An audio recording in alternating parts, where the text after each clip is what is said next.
првим незадоволството на граѓаните кои што функционира веќе 10 години во Република Македонија, во моментов резултира со протести на кои што учествуваат граѓаните на општината.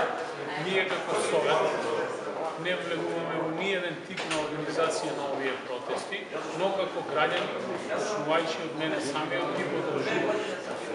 Истите се резултат на самоволието кој што го демонстрираше председателот на државата господин Иванов.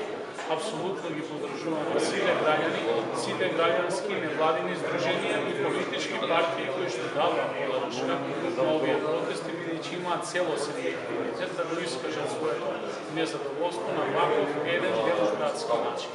Во делот на апелите на политичката партија, во делот на нашите надлежности, не би сакал воопшто да навлегувам, бидејќи не се чувствувам и јас како председател на Совет, ни Советот повикан во делот на организација на избори. Нашето присуство таму како граѓани не е, значи, фактор дека и ние како Совет на општината Маново го организираме протести, но по крај и во целост, почнувајќи од мене самиот и најголемите други во делот на мнозинството, ќе го преживеме. За среќа наша во Куманово немаме уништување на јавни објекти и на јавна инфраструктура. До сега во континуитет сите протести беа мирни и верувам дека така и ќе продолжат, бидејќи Куманово има